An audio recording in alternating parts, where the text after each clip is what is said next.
modern Java concurrency, executors, completable future, and virtual threads.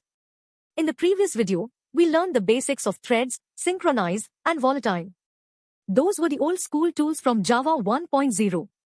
In this video, we level up to the modern concurrency toolkit that real production code uses. We will cover thread pools so you never create raw threads again, completable future for beautiful async programming, locks and atomics for advanced thread safety, and Java 21's virtual threads that change everything. Let us jump right in. Before we begin, let me explain why you should almost never create threads directly with new thread in production code. Each thread takes about 1 megabyte of stack memory. Creating and destroying threads has operating system overhead. And you have zero control over how many threads exist. Imagine your web server gets 1,000 requests. If you create 1,000 threads, your server will likely crash from memory exhaustion. The solution is a thread pool. You create a fixed number of worker threads, say 10 or 20, and they sit there waiting for work. Tasks go into a queue, and workers pick them up one by one. When a worker finishes one task, it picks up the next one from the queue. No thread creation overhead. Fixed memory usage. Beautiful. Java 5 introduced the executor framework to make this easy. Let us see the different types of thread pools. The executors class gives you factory methods to create different types of thread pools. Fixed thread pool creates exactly n threads. If all threads are busy, new tasks wait in the queue. This is the most common one for web servers. Set n to about 2 times the number of CPU cores. Cached thread pool creates threads as needed and reuses idle ones. Great for many short-lived tasks, but be careful, it can create unlimited threads. Single thread executor has just one worker. Tasks execute one after another in order. Perfect for logging or sequential task execution. Scheduled thread pool lets you run tasks with a delay or at fixed intervals. Like a cron job inside your Java code. To use any pool, call submit and pass a runnable or callable lambda. The pool takes care of everything, thread creation, reuse, and management. Always call shutdown when you are done, otherwise your program will not exit because the pool threads keep running. Remember runnable? It cannot return a value. Its run method returns void. Callable was introduced in Java 5 to fix that. Callable has a call method that can return any type and can also throw checked exceptions. When you submit a callable to a thread pool, you get back a future object. Future is like a promise, the result is not ready yet, but it will be eventually. You can call future.get to get the result. But here is the catch, get blocks. If the task is not done, your current thread sits and waits. That is the biggest problem with future. You can use isdn to check without blocking, or get with a timeout so you do not wait forever. You can even cancel a running task. But what if you want to chain tasks? Like, when this finishes, do that, and when that finishes, combine it with another result? Future cannot do that. You need completable future. Completable future is the star of modern Java concurrency, introduced in Java 8. Think of it as future on steroids. It supports chaining, combining, and error handling, all without blocking. You start with supply sync, which runs your task on a background thread. By default it uses the common fork join pool, but you can pass your own executor. The magic is in the chaining methods. Then apply transforms the result, like the map function in streams. It takes the previous result and returns a new one. Then accept consumes the result but does not return anything. Use it for side effects like sending an email or logging. Then run ignores the result completely and just runs some code.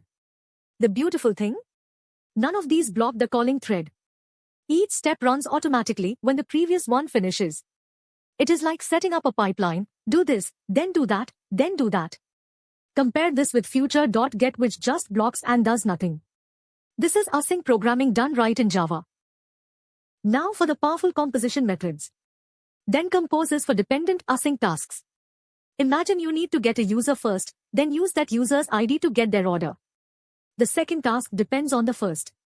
Then compose is like flat map, it chains to async operations without nesting futures. Then combine is for independent parallel tasks. You want to fetch the user and fetch the products at the same time, then combine both results to build a page. Then combine runs both tasks in parallel and calls your function when both are done. This is incredibly powerful for reducing latency. Instead of fetching user, then product sequentially, Taking say 2 plus 2 equals 4 seconds, you run them in parallel and it takes only 2 seconds total. All of takes multiple futures and returns a future that completes when all of them are done. Perfect for waiting on a batch of tasks. Any of returns as soon as the first future completes. Useful for racing multiple services and using whichever responds fastest. What happens when an async task throws an exception? With completable future, you have elegant error handling. Exceptionally catches any exception in the pipeline and lets you return a fallback value. It is like a catch block for the entire async chain. Handle is more powerful. It gives you both the result and the exception. If there was no error, exception is null and you process the result. If there was an error, result is null and you return a default. When complete is for side effects.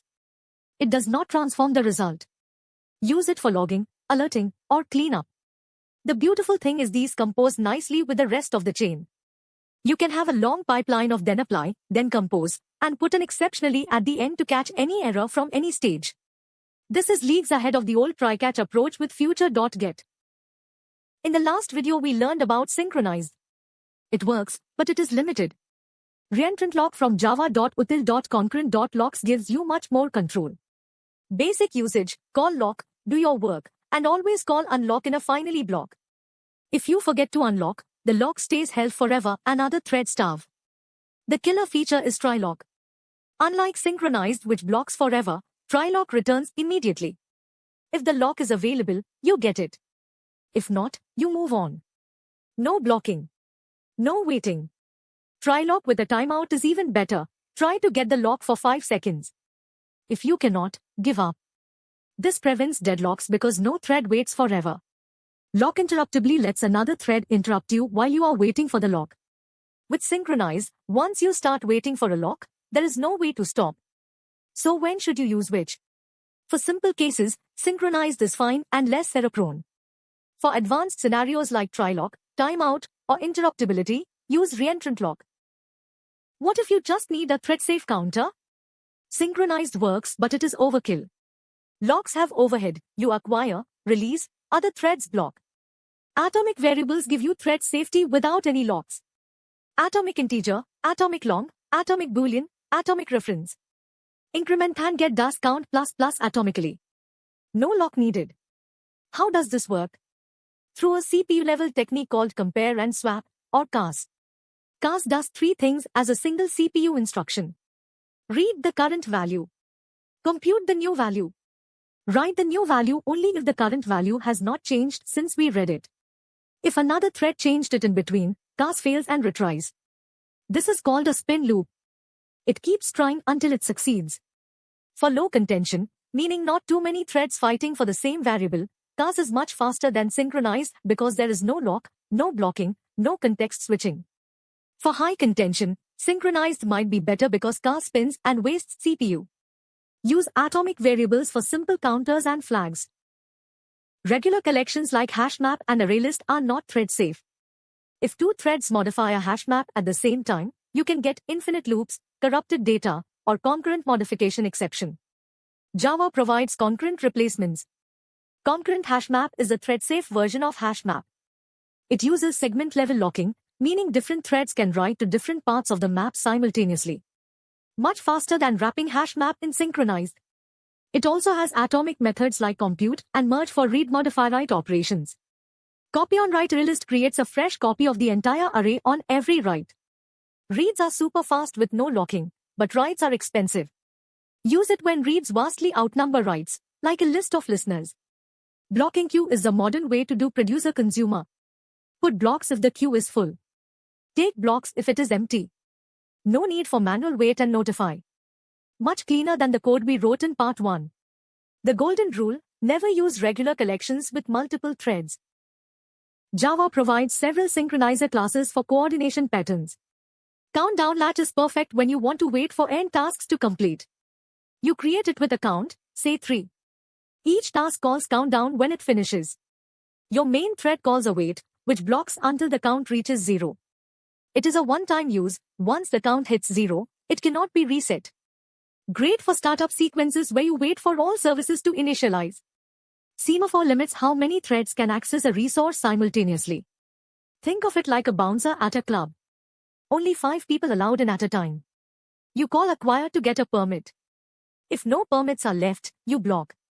When you are done, call release to return the permit. Perfect for connection pools, rate limiting, or any shared resource with a capacity. There is also cyclic barrier where n threads wait for each other at a meeting point, all proceed together, and the barrier can be reused.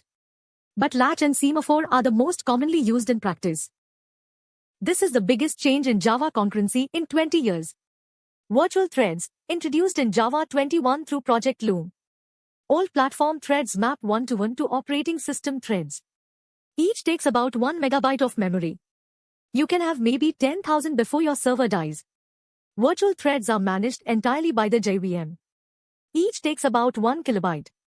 You can have millions of them.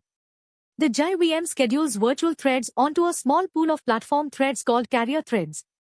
When a virtual thread does something blocking, like calling an API or querying a database, the JVM just parks it and runs another virtual thread on the same carrier thread. No OS thread is wasted. This means you can write simple, blocking, sequential code and get the performance of async code. No need for reactive frameworks like Webflux or Callback Hell. Just write normal code, use virtual threads, and Java handles the rest. The new virtual thread task executor gives each task its own virtual thread. Submit 1 million tasks and Java handles it elegantly. This is the future of Java server-side programming. Let me give you the ultimate cheat sheet. For a simple Boolean flag, use volatile. No lock needed, just visibility. For a counter, use atomic integer. Lock-free and fast.